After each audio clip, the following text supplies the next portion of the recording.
Boa noite a todos, é uma alegria estar junto a vocês para mais uma conversa. Estamos conversando aqui de Florianópolis e levamos o abraço de todos os companheiros da Casa Leocádio José Correia, ao pessoal da Rondinha, para o Rio Grande do Sul. Então estamos felizes de poder ter essa participação junto a este centro espírita. Nós iniciaremos com uma prece. Vamos então elevar nosso pensamento a Deus, rogar a proteção do Pai para as nossas casas, para os nossos lares, para o nosso lar pessoal, que é nosso corpo, que nós possamos hoje estar conectados com Jesus, Mestre querido, que nos conduz nessa trajetória terrena, para que possamos estar assim, com o coração mais leve, com o corpo mais harmonizado, com a saúde em dia, e estabelecer esses vínculos amorosos com a espiritualidade superior que nos assistem nesse instante, que estão conosco, trabalhando junto de nós e trazendo essas luzes do alto para que possamos nos elevar, ter um momento de inspiração, um momento de alívio, de consolação. Jesus, Mestre querido, abençoa o nosso esforço e fica conosco nesse tempo que estamos dedicando aos estudos do Evangelho, aos estudos da doutrina espírita. Que assim seja. Meus amigos, nós estamos felizes, como disse antes, de poder estar conversando sobre Jesus. Durante esse tempo de pandemia, durante esses tempos de guerra que estamos vivendo já há algum tempo, nós temos nos voltado mais para a figura de Jesus. Temos nos voltado mais para as suas palavras, para o seu proceder, para as suas atitudes, inclusive para o que ele não fez, para o que ele se negou a fazer, e assim tentar aprender um pouco mais com o nosso Mestre. Estamos fazendo isso porque os momentos são aflitivos e buscamos em Jesus essa consolação. O Espiritismo nos apresenta Jesus, na questão formulada por Allan Kardec, na questão 625, como nosso guia e modelo. Então, Espírito mais perfeito, segundo a doutrina espírita, que já esteve conosco, um espírito puro, que dentro da gradação dos espíritos é o estágio mais elevado. É alguém que já trilhou todo este caminho que ora nós trilhamos e que não chegou ao fim, mas está mais apto ainda ao serviço. E assim pode assumir tarefas mais complicadas, tarefas mais complexas, como a de conduzir um sistema planetário, como hoje nós, provavelmente, a maior parte de nós, conduz uma casa, conduz atividades num trabalho. Esses espíritos de maior ordem chegam a ter essas responsabilidades maiores. E para chegar nesse estágio, há todo um processo, na verdade, além de aprendizado, e no aprendizado a gente se engana, eventualmente a gente aprende com os erros, então a necessidade também de um processo de purificação. Por isso que se diz espírito puro.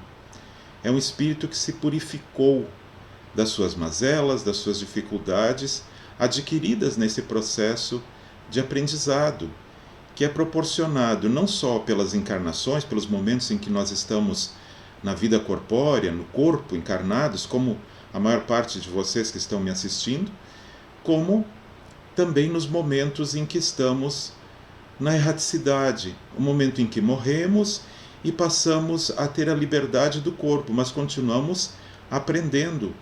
No espaço, diz nossa grande Ivone Pereira, médium de inúmeras possibilidades, que chegou a ser denominada como um complexo mediúnico, de tantas habilidades que tinha, que alguns espíritos não chegam a efetivamente ter, após a morte do corpo físico, um momento de espiritualização, e sim, somente ficam no invisível, não trazendo os benefícios, não aproveitando os benefícios que teriam dessa liberdade, porque estão completamente ligados à matéria, apesar de não ter corpo.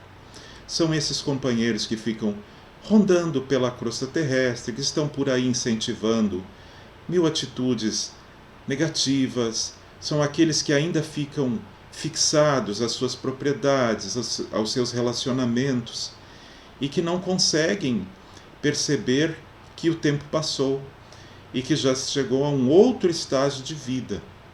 Assim nós aqui também, enquanto encarnados, também às vezes vivemos essa realidade. Não percebemos a passagem do tempo, não percebemos as mudanças do espaço que nos rodeia e continuamos vivendo em outra época, em outras cidades, lá que era bom, eu queria mesmo que tudo fosse como antes, não conseguimos aceitar as transformações que a vida nos impõe, transformações não só do corpo, mas da própria realidade, e assim nos fixamos, adquirindo essas dificuldades que se mostram a todos nós como ansiedade, como depressão, como esse inconformismo e até mesmo a revolta em relação ao processo encarnatório. Então nós precisamos, vamos dizer assim, para deixar de sofrer, para viver melhor, termos mais afinidade com esses processos ditos de purificação. Essa purificação pensada em termos mais simples de corpo, ela se revela nas limpezas, vamos dizer assim, ou nas perdas que temos que ter dos estigmas que carregamos. Cada um de nós tem, vamos dizer assim, marcas. Alguns têm marcas físicas, alguns têm marcas sociais, outros ainda têm marcas étnicas, marcas de seu povo, da comunidade em que vive. Mas, enfim, nós temos a oportunidade, nos explica o Espiritismo, de viver sucessivas vidas incorporados na matéria, num corpo físico. E nesse processo podemos repensar essas marcas.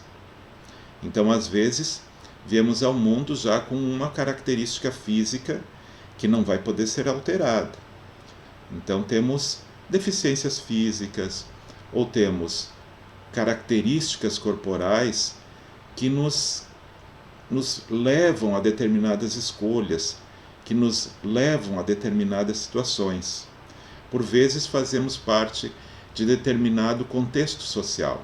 Nascemos numa família. Isso nós não vamos poder mudar. Isso nós vamos carregar, vamos dizer assim, conosco. Nos alijamos ao longo da vida a inúmeros relacionamentos. E nesse processo, por vezes, nós adquirimos aí tanto coisas boas quanto coisas ruins. Também são marcas que nós vamos carregar. E outras marcas são relativas à nossa própria natureza. São como somos. A nossa, vamos dizer assim, raça, o nosso contexto social, como nós estamos inseridos na sociedade, e outras questões que vamos levar pela vida toda. Nós podemos até alterá-las em algum momento, mas essa marca de nascença, ela nos caracteriza. Jesus, quando esteve na sua encarnação, quando esteve caminhando pela Terra, ele conviveu com todos. Nós tendemos a apartar, a separar, a tentar recusar aqueles que não são iguais a nós, estigmatizando, tornando uma característica num estigma, tornando alguma questão física num motivo para que nós estejamos afastando essas pessoas. Inclusive as questões étnicas. Agora estamos vendo a guerra na Ucrânia.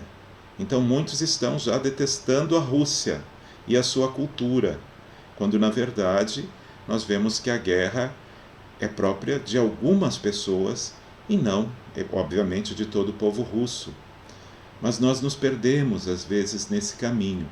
Então, através da reencarnação, podemos reformular esses pensares, essas questões que são tão profundas na nossa alma. Como falávamos, Jesus convivia com todos.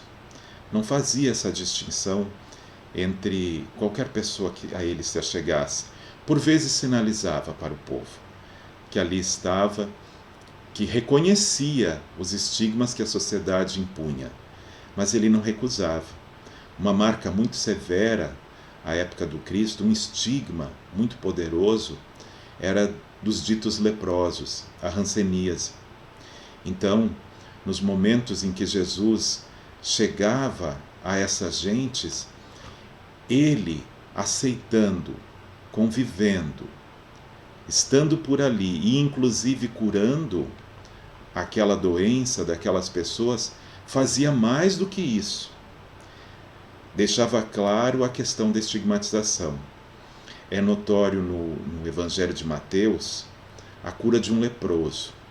Diz o texto que Jesus estava descendo uma montanha e uma multidão bastante numerosa o seguia.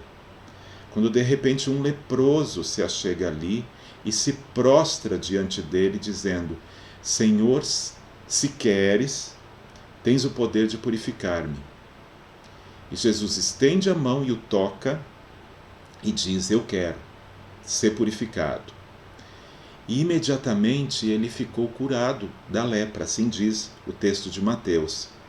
E Jesus ainda lhe disse: não digas nada a ninguém, mas vai mostrar-te ao sacerdote e apresenta a oferta prescrita por Moisés, para que lhe sirva de prova.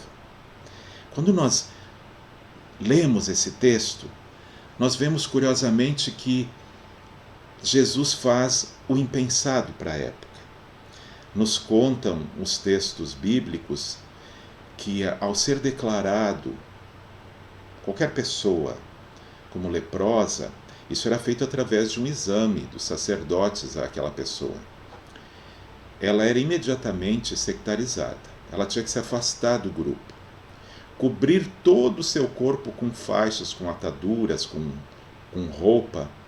E inclusive nos contam os historiadores que eles deveriam portar pequenos sinos, levavam presos ao corpo, para que quando estivessem se aproximando ficasse evidenciada a sua chegada, para que todos pudessem se afastar.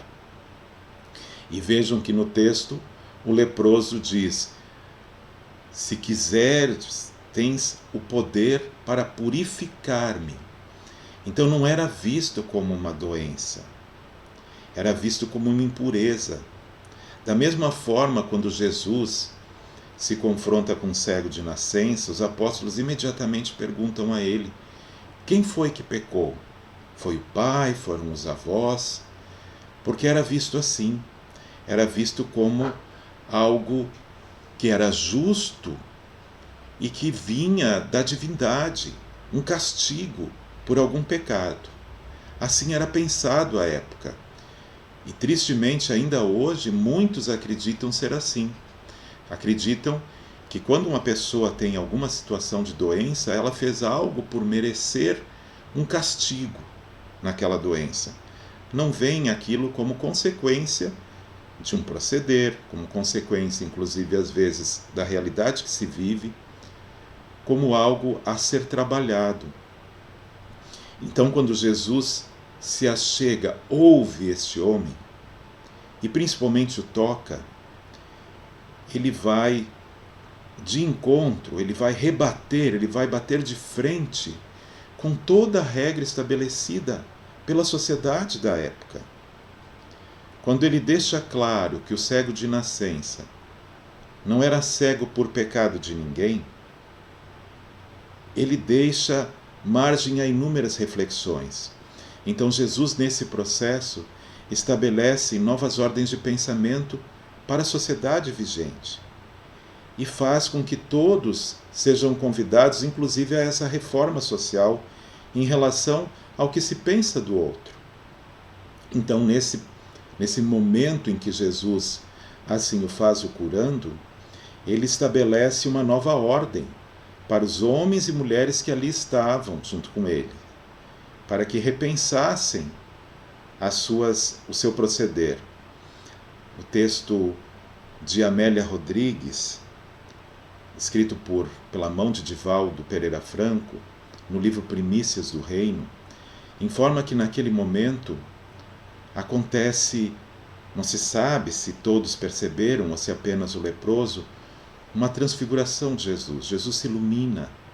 Jesus parecia como que circundado por um halo. E diz ela que no mesmo instante que Jesus diz, eu quero ser purificado, as carnes daquele homem vão se reconstituindo. Porque nós sabemos que a lepra tem esse caráter de deformação. E ali ele vai se reconstituindo e as chagas antes presentes não existem mais. Os tecidos que haviam caído, que haviam se danificado a ponto de se perderem, são reconstituídos. E ainda assim, Jesus lhe diz, vá até o sacerdote, porque envolvia ali um retorno à vida social. Quando alguém suspeitasse que havia sido curado da lepra, fosse por um acaso, vamos dizer assim, da época, fosse por algum tratamento que houvesse sido feito pela medicina da época, ele deveria se apresentar ao sacerdote que verificaria todo o seu corpo e ali estabeleceria se era ou não, de fato, o fim daquela doença. A partir daí, ele estaria oferecendo sacrifícios de aves e de animais de 4 pés, para que pudesse assim se efetivar a purificação. E havia um livro dos vivos dito na época, onde o nome dessa pessoa, quando declarada leprosa, era retirado, e que a partir do momento que fosse verificado que ela tivesse livre da doença, ela voltaria a ter o seu nome inscrito no livro. De certo que nem todos estariam entendendo que o estigma deveria ser removido também das consciências de cada um. Muitos ainda o veriam como leproso. Mas, para as questões sociais, ali estava definido a cura, ou melhor dizendo, a purificação daquela pessoa, e ela poderia conviver novamente nos lugares comuns. Então hoje nós vemos os esforços por nós estarmos também, nos dias de hoje, nos livrando de determinados estigmas que foram impostos pela sociedade, com inúmeras ações.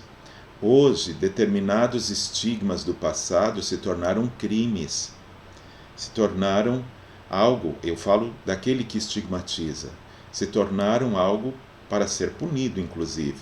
Então hoje, nós não vemos mais como um estigma, ou pelo menos não deveríamos mais ver, alguém ter nascido negro. Se alguém hoje impõe isso como estigma para o outro, nós chamamos isso de racismo.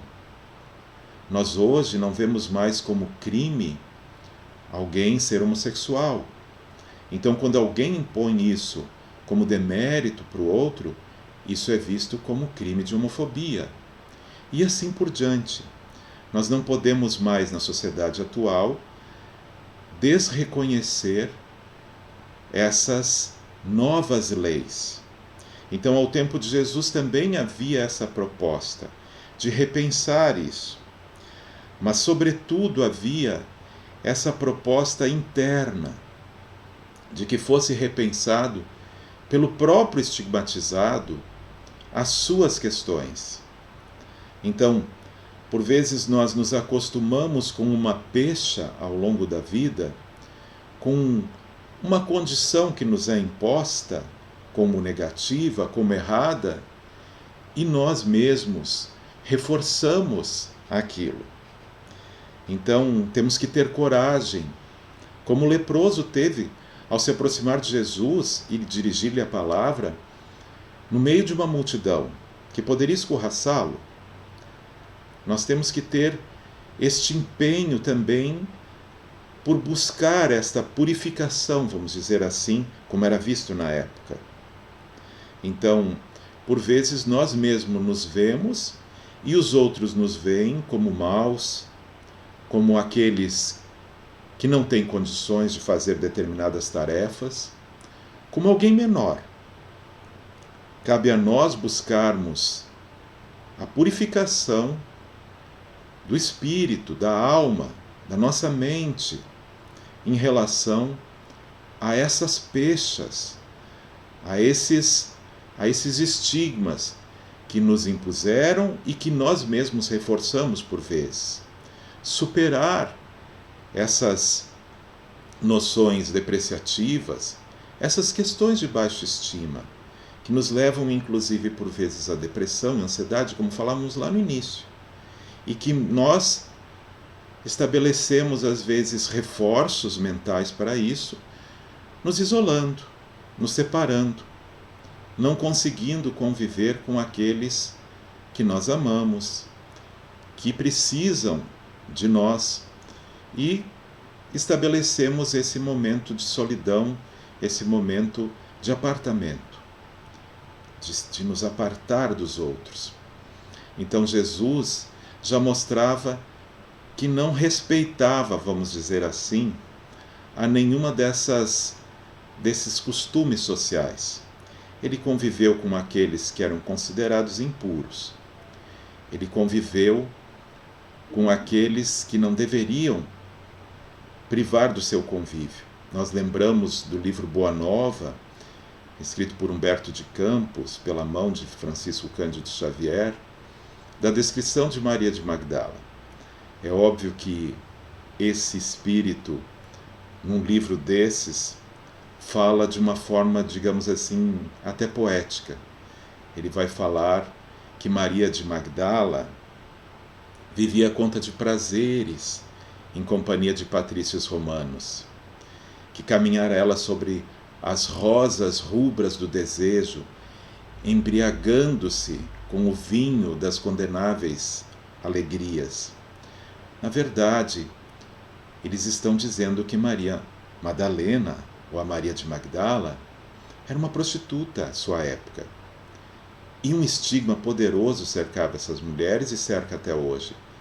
E Jesus privou do convívio de Madalena.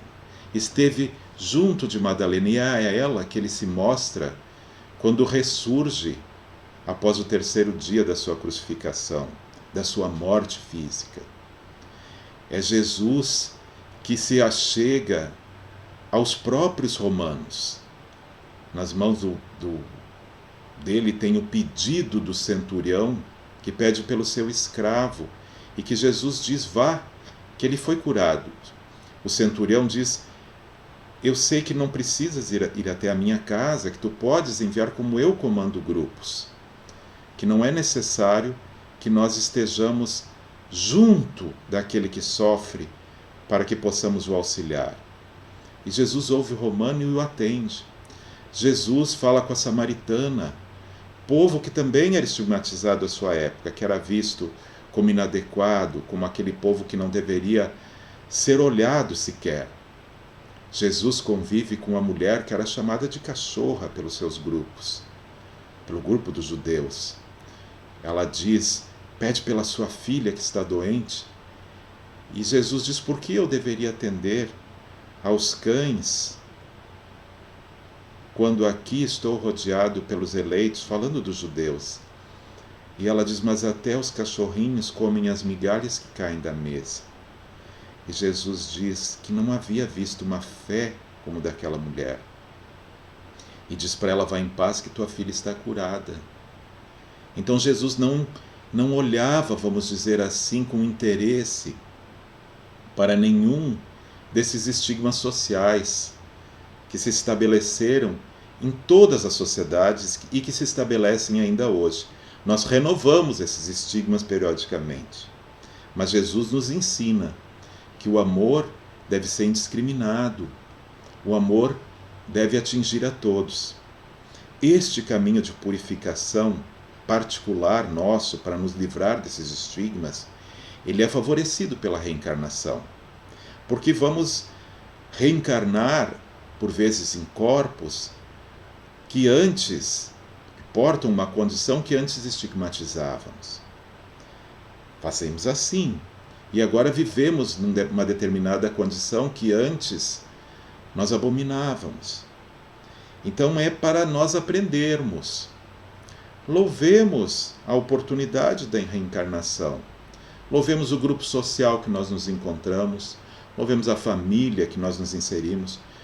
Louvemos o corpo que nós recebemos por bondade divina, ou como diz Emmanuel, por acréscimo de misericórdia, porque às vezes nós espíritas insistimos que merecemos, na questão do merecimento. Ora, com tantas falhas que nós temos, os benesses no geral que nós recebemos são por bondade do Pai, muito mais do que por merecimento.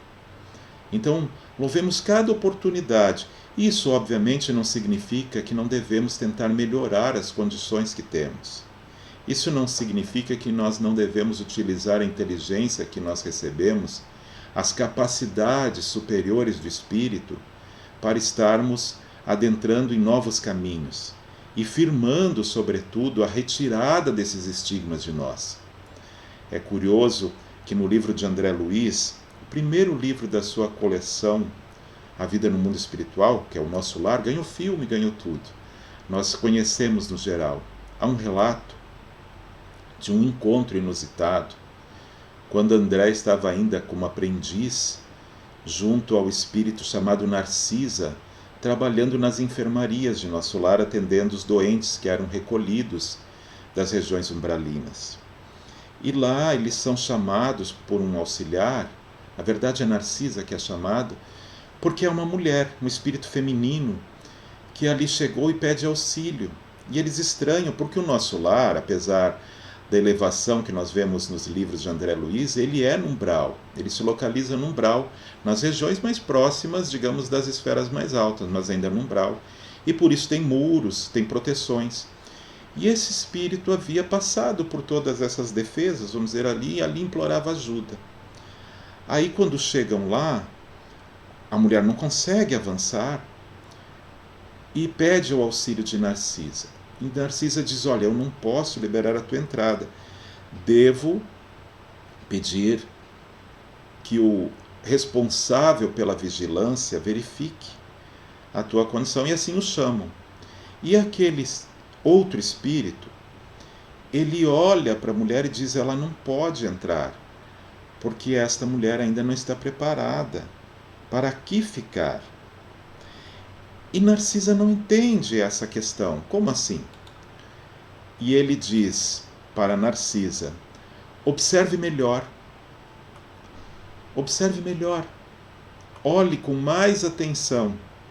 Você reparou nas manchas que ela leva no seu corpo? No corpo espiritual? Sim, porque quando nós morremos, nós temos um corpo espiritual que envolve o espírito. Assim nos ensina a doutrina espírita. Nós espíritas chamamos de perispírito. E aí ela diz, sim, agora vejo. Depois que ele havia falado, ela consegue perceber. E ele diz, quantas manchas tu vês? Narcisa diz, eu vejo 58 manchas. E ele diz, se tu observares com mais atenção, tu verás que cada mancha dessas é uma fotografia viva dos pensamentos e atos dessa mulher, que antes fora uma mulher, que agora é um espírito. E ali eles veem que em cada uma daquelas manchas há o retrato de uma criança que foi por ela morta. Diz no livro Nosso Lar que ela era uma profissional de ginecologia. Nós entendemos que é uma mulher que realizava abortos como forma de vida, como forma de conseguir o seu dinheiro para o seu sustento. E ela dizia, o espírito, quando é negado depois a sua entrada, que ela havia feito aquilo para auxiliar somente aquelas mulheres. E imediatamente também o espírito o espírito vigilante que está ali, ele coloca para Narcisa que, obviamente, aquilo não se relacionava às questões médicas, quando é necessário interromper uma gestação para a continuidade da vida da mãe e assim por diante. Não era algo feito dentro de um processo de doença que não havia como se agir de outra forma, que havia sido um ato de maldade, um ato criminoso. Então, esta mulher, que outrora fora aquela que praticava os abortos para as outras, ela porta com ela no seu corpo espiritual essas 58 manchas. E como retira essa impureza? Através da reencarnação. De alguma forma, durante a reencarnação, seja como uma característica física, seja como oportunidade de um trabalho junto a pessoas que ela vai poder beneficiar a partir daí, com vamos dizer assim, com esse aproveitamento da vida, com essa promoção da própria existência. Não sabemos como que isso vai se dar. Aí ela vai resgatar. Então, meus irmãos, vamos observar as nossas impurezas. Podemos olhar com coragem, com sinceridade para nós e ver quais as nossas impurezas e buscar esse caminho de purificação. Jesus nos convida a abandonar o processo de estigmatização e nos dedicarmos ao servir. Jesus serviu a todos, indistintamente. E é isso que ele nos convida, e é isso que ele nos dá como caminho de purificação. Estejamos na paz do Cristo e fiquemos agora com mais um momento de prece. Vamos elevar novamente o nosso pensamento a Deus, rogar novamente a bênção de Jesus e que Ele nos abençoe nesse instante, para que possamos ter um momento de tranquilidade, que possamos enfrentar com galhardia os desafios que a encarnação nos dá e que estejamos, tanto encarnados quanto desencarnados, mais próximos desses processos de purificação, aceitando o que nos vier e trabalhando pela melhoria do nosso espírito e do nosso corpo, aceitando, mas não nos estagnando, lutando bravamente pelas alterações, pela mudança da realidade social que também nos é proposta pelo Cristo. Fiquemos na paz de Deus e que assim seja. Eu agradeço a oportunidade dada pelo Centro Espírita no dia de hoje e peço que estejamos todos na paz de Jesus. Que assim seja. Boa noite.